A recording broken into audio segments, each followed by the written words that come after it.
Hi everyone, it's Anna here from Journeys. Today's question for AAA, Ask Anna Anything. Today's question is about counsellors and how do counsellors avoid burnout and how do counsellors not carry the load of their clients? So it's a really good question and one I actually get asked a lot as a counsellor. Now, the answer is that it's different for every therapist. We all are exactly like you. We all have our own insecurities and our own things that we have to work through. And so it's different for each individual and for each therapist, depending on what their insecurities are and the things that they're working on and struggling with and processing in their own life. But for me, the key things are self-care during the day when I'm with my clients. So making sure that I have space in between each of my clients helps me to be able to finish the session with the client well.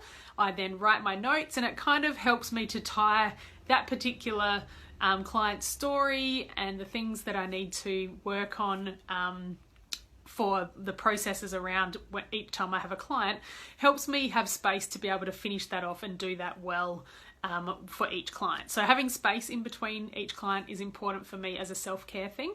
Also making sure I have a lunch break. So the way that I schedule my clients means I have time in between each client, but I also have a lunch break on top of that.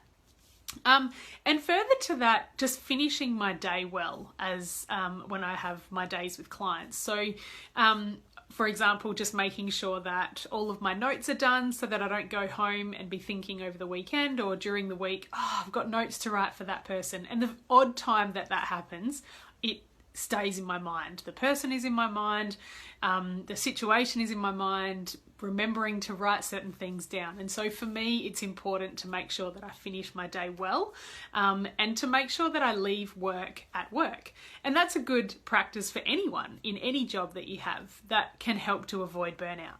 So the other part is just making sure that I remind myself that I can't walk the path of my client. So as a therapist, as a counsellor, it's a huge privilege for me to be welcomed into their space, into their mind, into their heart and the things that they're struggling with and the joys as well. But in the end, they have to walk their path. So there's only so much I can do. And so that in itself, I remember a lecturer saying to us once during my uni that getting that revelation as a therapist that you can't actually fix their problem, they have to actually walk the path themselves. They have to make the decisions to make change. They have to have the hard conversations with people in their life. When you let go of thinking you can fix their problem, it's amazing what happens. So I hope that answers your question. And as I said, it's different for everyone. Thanks.